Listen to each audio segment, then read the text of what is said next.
So మీరు అడగదలుచుకుంది ఏంటంటే మన ప్రింట్ మీడియా నుంచి కాబట్టి మీరు మాట్లాడండి సార్, ప్లీజ్ ఆస్క్. మీరు మాట్లాడతారా? సనాతన ధర్మానికి సినిమాకి సంబంధం ఉంది కదా సార్, మీరు ఎప్పటి నుంచో ఈ మధ్య సనాతన ధర్మాన్ని అంటే ఇదేంటంటే మెయిన్గా ఇందాక అందరికీ ఇంటర్వ్యూస్లో అదే చెప్తున్నాను, ఇది ఆంధ్రప్రదేశ్కి చాలా కీలకమైనది అది ఈ పర్టికులర్ సినిమా. ఎందుకంటే కోహినూర్ డైమండ్ ప్రపంచవ్యాప్తంగా ప్రసిద్ధి, దాని చుట్టూ దాని రక్త చరిత్ర కూడా తెలుస్తుంది. అలాంటి కోహినూర్ డైమండ్ మన విజయవాడ కృష్ణానది తీరం దగ్గర మనకున్న కొల్లూరు ఒకప్పుడు వజ్రాల గనులు ఉండే అక్కడ దొరికిన వజ్రం. అలాగే మన మచిలీపట్నం విపరీతమైన అంతర్జాతీయ స్థాయిలో ఎక్స్పోర్ట్ ఇంపోర్ట్కి లావాదేవీలకి చాలా నిలయం అది.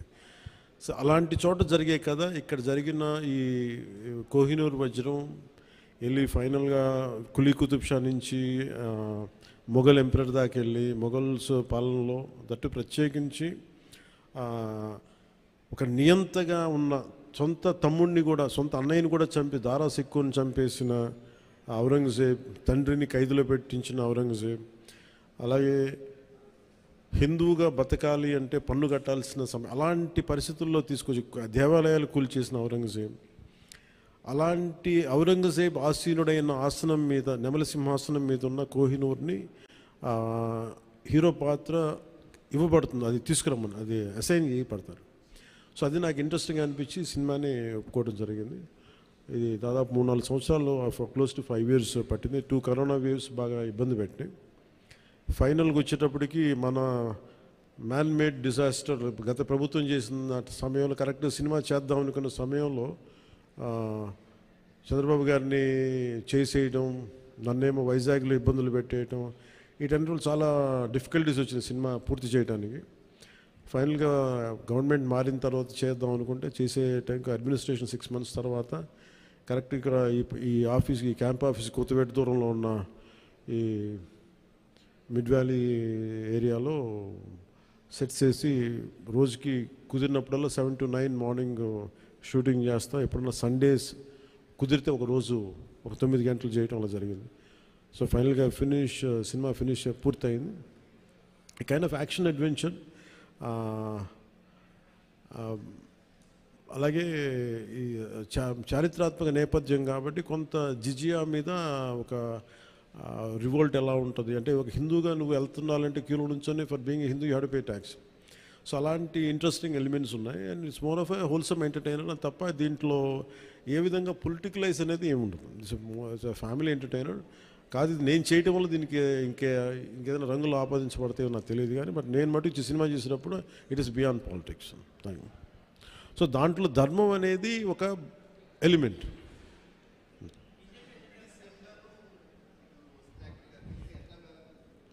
సార్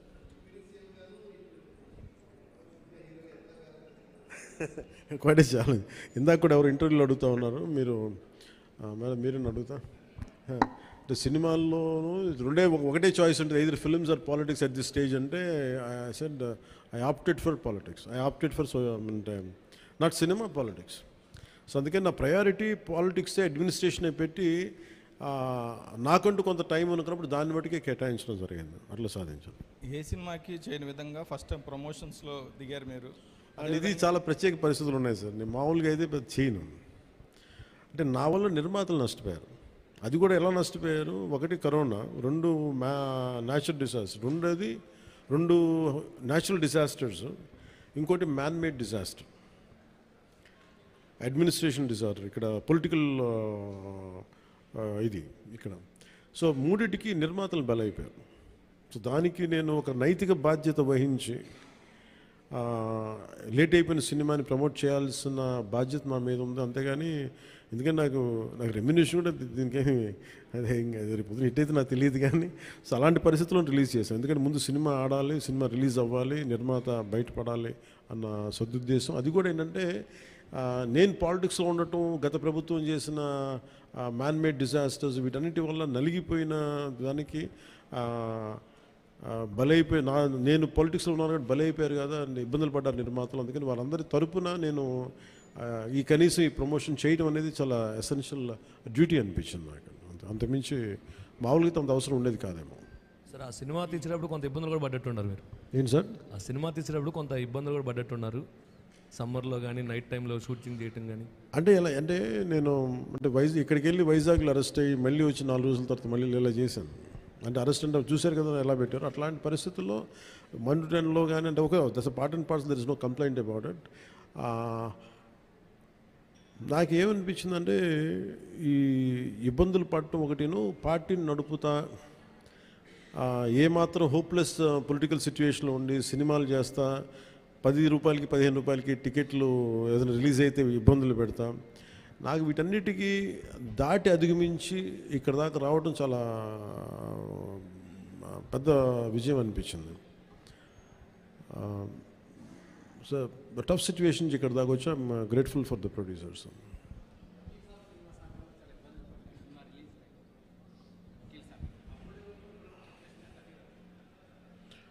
అంటే అన్నీ ఆర్గానిక్ ఉంటాయి కదండి, ఏదన్నా సహజంగా ఉంటాయి, కొన్ని ఇబ్బందులు ఉంటాయి, జరుగుతూ ఉంటాయి. అంటే నాకేంటంటే నేను సినిమాని ఇప్పుడు అంటే నేను అది ఇప్పుడు మనం చాలాసార్లు నేను ప్రతి సభలో కూడా చెప్తాను, ప్రతి చిన్న పనికి కూడా ఒక చిన్నపాటి యుద్ధమే చేయాల్సి వస్తుంది. అంటే ఏది కూడా ఒక బస్సు ఎక్కాలంటే ప్రతి సగటు మనిషి చిన్నపాటి యుద్ధం చేసే వెళ్ళాలి, ట్రైన్లో వెళ్ళాలంటే చిన్నపాటి యుద్ధం చేసి సీట్ సంపాదించాలి. అలాగా ఒక సినిమా చేయాలన్నా ఏం చేయాలన్నా ఒక సంఘర్షణ లేకుండా ఏముండదు. అందుకని సంఘర్షణ జీవనంలో భాగం అయిపోయింది తప్ప నేను పర్సనల్గా నేను ఇవన్నీ సహజం అనుకుంటాను. అంతకుమించి will move on, but how well we can stand out, ఎలా నిలబడగలం దాని మీద ఉంటున్న ఆలోచన.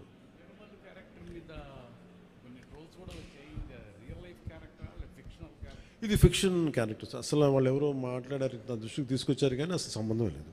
అది సర్వాయి పాపన్న గౌడ్ అని చెప్పి అసలు సంబంధం లేదు, దానికి దీనికి అస్సలు సంబంధం.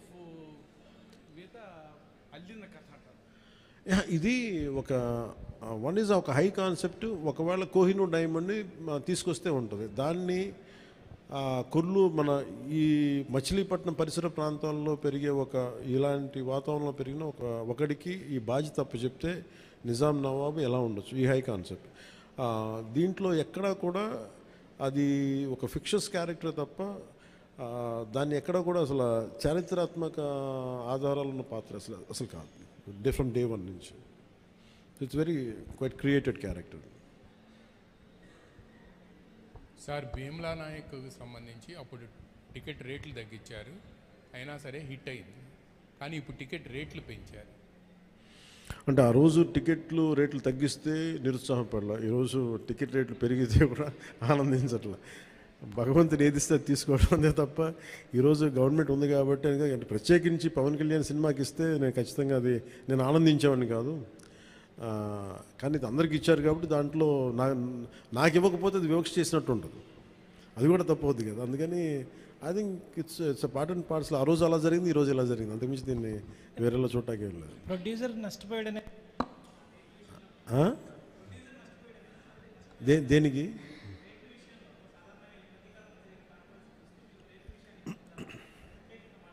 మళ్ళీ వినిపించట్లా?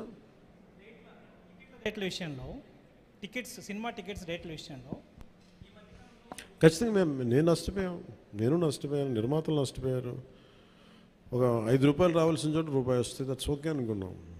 భగవంతుడు ఈరోజు మనకి ఇచ్చిన రూపాయితో తృప్తి పడదాం, ఖచ్చితంగా నష్టపోయాం, బట్ దట్స్ ఓకే. ఎందుకంటే వాళ్ళు వచ్చిన సంస్కృతి ఎలాంటిది, ప్రత్యర్థికి కోపం ఉంటే చీని చెట్లు నరిగేయటం, బత్తాయి చెట్లు నరిగేయటం ఆలోచన విధానం. అలాంటి వాళ్ళకి ఆర్థిక మూలాల మీద కొట్టడం సహజం కాబట్టి, అది మనం యుద్ధంలో దిగాం కాబట్టి, మనం పాలిటిక్స్లో ఉన్నాం కాబట్టి part and parts will take it forward. దాన్ని వెనకడిగే తీసలేదు, దాన్ని part and parts we have to accept it.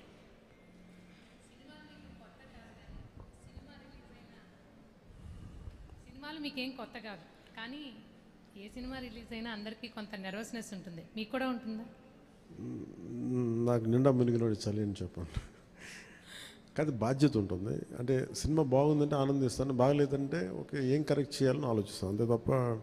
ఎందుకంటే ఎందుకు నాకు నర్వస్నెస్ ఉంటుంది అంటే చేసేటప్పుడు చాలా ఒళ్ళు దగ్గర పెట్టుకుని చేస్తాను. నేను సినిమా బాగలేదని కూడా ముందే చెప్తుంటారు, బాగలేదు ఇబ్బందులు ఉన్నాయి చూసుకోండి. అందువల్ల నాకు ఏంటంటే నాకు గిల్ట్ ఉండదు బేసిక్గా. ఇప్పుడు మెచ్యూరిటీ వచ్చి ఎప్పటి నుంచో మూవీస్ తీస్తున్నారు. ఇప్పుడు మీరు అలా అనుకుంటున్నారా? మొదటి నుంచి కూడా అలాగే ఉండేవాళ్ళ? దీనికి నేను సమాధానం చెప్పాను. మీరు కావాలంటే నా ఇంటర్వ్యూస్ చూసుకోండి, బిఆర్ రాజు గారితో ఉంటాయి. ఆ ఇంటర్వ్యూస్లో మీరు నేను ఇప్పుడు ఏం మాట్లాడినా అవే ఉంటాయి. అందుకని నేను ఇప్పుడు అందుకని ఉదాహరణకు తొలి ప్రేమ తీశాను. తొలి ప్రేమ షూటింగ్ చేసినప్పుడు సినిమా అయిపోయి రిలీజ్ అవుతుంటే నేను కూర్చొని అక్కడ ఒక్కనే కూర్చున్నాను. గబ్బర్ సింగ్ కూర్చున్నా కానీ నేను ఒక్కనే కూర్చుని ఉన్నాను. నా పక్కన పార్టీస్ ఏమి ఉండవు. జస్ట్ ఒకే ఒకసారి నా జీవితంలో ఒకే ఒకసారి నన్ను పార్టీకి పిలిచింది భీమ్లా నాయక్. ప్రత్యేకంగా నన్ను పిలిచారు. ఎందుకంటే ఇంత 10-15 రూపాయలు టికెట్ అప్పుడు కూడా ఇంత డబ్బు చేసింది ఈ సినిమా అని అనుకొని దాని ఒక్కదాన్ని ఫస్ట్ టైము నా జీవితం అదే మొదటిసారి వెళ్ళటం. మళ్ళీ దీని తర్వాత కూడా వెళ్తాను కూడా నాకు డౌట్. అవును, ఇంతకీ మీ కో ఎమ్మెల్యేలతో మూవీ చూసే ఆలోచన ఏమైనా ఉందా?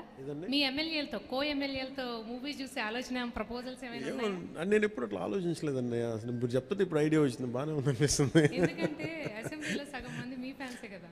మేబీ మా ఎమ్మెల్యేస్ అందరికీ, మా కూటమి ఎమ్మెల్యేస్ అందరికీ ఖచ్చితంగా దీన్ని ప్రత్యేకమైన షో అయితే వేస్తే వాళ్ళు కోరుకుంటే ఖచ్చితంగా, అంటే నేను ప్రమోట్ చేసుకునే ఇబ్బందిగా ఉంటుంది కానీ ఖచ్చితంగా వాళ్ళందరూ అడిగితే మన హరిప్రసాద్ కానీ ఖచ్చితంగా I think will organise an exclusive screening for them. అందరికీ మనసులో ఉంది కానీ బయటకు అడగలేకపోతున్నారు. సో మీ ద్వారా మీ ద్వారా వచ్చింది కూడా ఖచ్చితంగా నేను అడ్రస్ చేస్తాను. Thank you.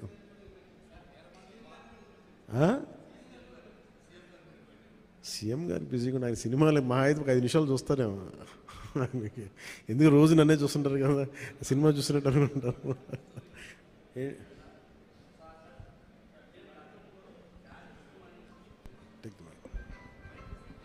హలో, జానీ సినిమాని గతంలో మీరు డైరెక్ట్ చేసి ఆ టైంలో కొంత ఫ్లాప్ అనే ఇబ్బందికరమైనటువంటి వాతావరణాన్ని కలిగించుకున్నారు. ఈ సినిమాలో మీరు లాస్ట్ క్లైమాక్స్ మీరే డైరెక్ట్ చేశారని చెప్పేసి చెప్తున్నారు. దానికి అప్పటికి ఇప్పటికీ ఏంటి, ఎలాంటి చేంజ్ మీరు గమనించారంటే? అలాగే అంటే నేను జానీ నిన్న కూడా చెప్పాను. అంటే నాకు ఏమనిపించిందంటే, ఒక సినిమా తీసేటప్పుడు చాలా నలుగుతూ ఉండే. నేను చెప్పేది సినిమా అనేది ఒక్కటే కష్టపడేది కాదు. ప్రతి ఒక్కటి ఈవెన్ ఒక చిన్నపాటి ఉపాధి శ్రామికుడు కూడా కష్టపడతారు, యుద్ధం చేయాలి పట్టుకుట్టు కోసం. సినిమా ఏంటంటే చాలామంది డబ్బులు చాలా గ్లామరస్గా కనిపిస్తుంది ఫిల్మ్ ఇండస్ట్రీ. దానికి నేను ఒక చిరంజీవి గారు లాంటి అన్నయ్య ఉండి, నేను సక్సెస్ఫుల్ అయిన యాక్టర్గా ఉండి, ఖుషి తర్వాత వరుసగా విజయాల తర్వాత కూడా ఒక జానీ అనే సినిమాని నేను డైరెక్ట్ చేసేది ఆడకపోయిన వెంటనే ఒక 5 రోజులు 10 రోజులు నెల రోజుల తర్వాత ఫస్ట్ షో పడింది. ఇది బాగలేదు అనగానే వెంటనే మొత్తం ఫైనాన్షియర్స్, డిస్ట్రిబ్యూటర్స్ అందరూ నా ఇంటి మీదకి వచ్చేసారు. మాకు డబ్బులు రావట్లేదు, ఇప్పుడు ఏం చేస్తామండి. నా క్వశ్చన్ ఏముందంటే, మీకు డబ్బులు ఇచ్చినప్పుడు నాకు ఎప్పుడు ఎక్స్ట్రా ఇవ్వలేదు కదా, ఇప్పుడు డబ్బులు పోయినప్పుడు అది ఉండదు అక్కడ. సో నేను కంప్లైంట్ చేయట్లా. అంటే నాకు ఏమనిపించిందంటే, ఫస్ట్ టైము నాకు చాలా ఒక కాలం మాకు చెప్పిన అన్ని బంధాలు ఆర్థిక బంధాలు నాకు అది గుర్తొచ్చింది. నేను ఆ రోజు మొత్తం నా రెమ్యునరేషన్ తీసుకోలేదు, ఇచ్చేసాను. నాకేమనిపించిందంటే, ఒంటరితనం అనిపించాను. అంటే ఇప్పుడు ఎలా ఉంది అంటే, గత ప్రభుత్వం చేసిన ఒక దుర్మార్గాలన్నీ నేను చేసేసి అందరూ నిందిస్తుంటే నేను ఎంత బాధపడాలో, సినిమా ఫ్లాప్ అయితే నన్ను బాధపడమని అందరూ అలా చెప్తాను. నా ఉద్దేశం ఏంటంటే, సినిమా చేసాం, బాగలేదు, ఆడలేదు అంతే. కానీ దానికి ఏంటి ఏదో ఒక కొంపలంతా మునిగిపోయినట్టు ఇలా మొక్కలు పెట్టుకున్నారండి. అందరూ డీలా అయిపోయి ఓకే నష్టపోతే ఎంత నష్టపోయింది చూద్దామని చెప్పి ఫైనల్ నేను ఏం చేయగలిగింది, బాబు నాకు ఇచ్చిన రెమ్యునరేషన్ ఇది, నాకు రూపాయి అవుతూ తీసుకోండి అని చెప్పి నేను ఇంకో 15 లక్షల అప్పు నేను తీసుకున్నాను. దాని తర్వాత ఇంకో వాళ్ళ దగ్గర ఆ అనుభవం నన్ను చాలా బలమైన వ్యక్తం చేసింది. ఆ ఒక్క జానీ ఫెయిల్యూర్ నాకు ఎంత హెల్ప్ చేసిందంటే, పాలిటిక్స్లో హెల్ప్ చేసింది. నేను 2019లో ఓడిపోతే మళ్ళీ నాకు అదే గుర్తొచ్చింది. నేను ఎలా సర్వైవ్ అయ్యానప్పుడు failure is a part and parcel of growth. అది నాకు బాగా బలం ఇచ్చి, నిన్న ఒక నిర్మాత ఆ రోజు అన్ని ఇబ్బందులు లేవు, కానీ రత్నం గారు లాంటి వ్యక్తి ఒక చిన్నపాటి మేకప్ అసిస్టెంట్గా ప్రారంభించిన వ్యక్తి, అంచెలంచెలుగా శంకర్ లాంటి వాళ్ళతో సినిమా తీసి పాన్ ఇండియా సినిమాలు తీసిన వ్యక్తి ఈ రోజున సినిమా రిలీజులకి ఇబ్బంది పడతా ఉంటే నాకు అనిపించింది, చాలా బాధ వేసింది. ఇది నాకు అందుకే నేను దగ్గరుండి ఈ సినిమాని ప్రేక్షకుల దగ్గరికి తీసుకెళ్ళాలనేది నిర్ణయించుకున్నాను. సో నాకు అందుకు అనిపించింది అన్నమాట. అందుకని నా జానీ అనేది ఎందుకు వచ్చిందంటే, ఇంత ఫీబుల్గా ఉంటారు. అంటే మనీ దగ్గరికి వచ్చేటప్పటికి అందరూ నువ్వు చస్తావో పెడతావో తెలియదు కానీ మాకు ఇలా కట్ట అందు ఒకసారి ఇర్లాజికల్గా ఉంటుంది. సో అలాంటి సమయంలో నాకు ఆయన అండగా నిలబడాలి. అందుకని that's reason why I quote. అందుకని క్లైమాక్స్ ప్రత్యేకించి నేను ఎందుకు చెప్పానంటే, అప్పుడు నేను కొన్నిసార్లు నేను బుల్డోస్ చేసుకుని వెళ్ళాల్సింది. కొన్నిసార్లు రైట్ నిర్ణయం మన మనసుకు తెలుస్తుంది యాజ్ అ ఫిల్మ్ మేకర్గా. కొన్నిసార్లు పక్కన వాళ్ళు మాటలు నేను అసలు ఎప్పుడు పక్కన వాళ్ళ మాటలు విన్నాను. కానీ ఈ ఫిల్మ్కి వచ్చేటప్పటికి ఈసారి ప్రత్యేకించి ఎట్టి పరిస్థితుల్లో నేను పాలిటిక్స్లో ఉన్నాను, సినిమాలు బాగా చేయడేమో అన్న సందేహం ఎక్కువ మందికి ఉంటుందని చెప్పి ప్రత్యేకించి శ్రద్ధ పెట్టి చేశాను. సో క్లైమాక్స్ కూడా ఎందుకు చేశానంటే, నేను చాలా సంవత్సరాలు అయిపోయింది యాక్షన్ కొరియోగ్రఫీ చేసి. రియల్ లైఫ్లో వీళ్ళతో గొడవలు పడుతున్నాను, సినిమాలోనే యాక్షన్ కొరియోగ్రఫీ చేశాను. సో ప్రత్యేకించి ఆ particular episode it's close to my heart. చిన్నప్పుడు ఎప్పుడు పుస్తకాల్లో చదువుకున్నాం, హిందూగా బతకాలంటే జిజియాపుని కట్టాలి. సో ఆ బాధ ఏదో ఉండిపోయినట్టుంది ఎక్కడో. సో అది ఆ వెంటౌట్ తీసుకున్న అవకాశం దొరికింది, ఐ యూజ్డ్ ఇట్ అంతే. సార్ మనం చూసుకున్నట్లయితే లేదు తీసుకుని సార్ అన్నీ బాగుంటే తీసుకుంటాను. మనం ఈ మధ్యకాలంలో చూసుకున్నట్లయితే నిర్మాతలకి కొంతమందికి మాత్రమే థియేటర్లు ఉండిపోయినాయి, వేరే వాళ్ళ సినిమాలకి ఇబ్బంది పడుతున్నారంటూ కూడా కొంత కాంట్రవర్సీ వచ్చినటువంటి పరిస్థితి సినిమా పరిశ్రమ విషయంలో. అదే రేట్ల విషయంలో కావచ్చు, థియేటర్స్ దాని విషయంలో. మీకు కూడా అలాంటిది అంటే థియేటర్స్ సరిగ్గా లభించకపోవడం, కొంత నిర్మాతలు ఏమన్నా ఇబ్బంది పెట్టే అవకాశం ఉంటుందా గతంలో లాగా? అది ఎప్పుడు అలా పెడతారని నేను ఎప్పుడు అనుకోను. ఎందుకంటే థియేటర్స్కి ఫీడింగ్ కావాలి, బేసిక్ సైన్స్. అది ఎవరు అలా చేస్తారు నేను అనుకోను. కానీ ఒకసారి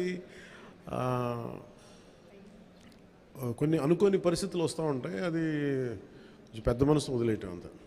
సార్ ఇప్పుడు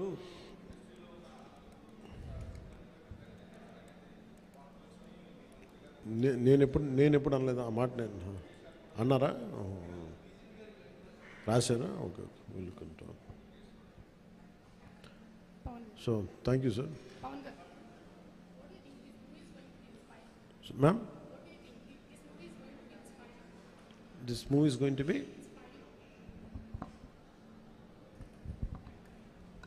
What do you think? This movie is going to be inspiring by your role? అంటే ఇన్స్పైరింగ్ ఇవన్నీ నేను చెప్పలేను, కానీ I feel it is a wholesome entertainer. Once you get in to screen, it will entertain you, it will hold on to you, and it will, by the time you come out of theatre, you'll feel good about the film. That's what I felt. Maybe I hope the experience will be the same to everybody. Yes sir. Part 2 20% shooting chesaanu. We had done 20 to 30%.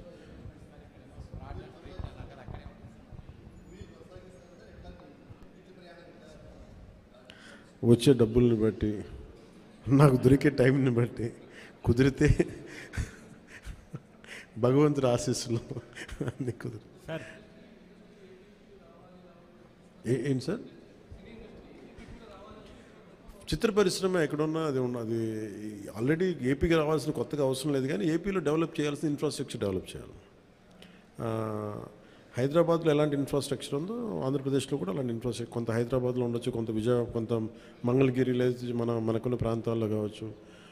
It depends పరిస్థితులు ఎక్కడ బాగుంటాయండి, దానికి తగ్గట్టుగా infrastructure అయితే develop చేయాలి. Film making schools చాలా develop చేయాలి. Ready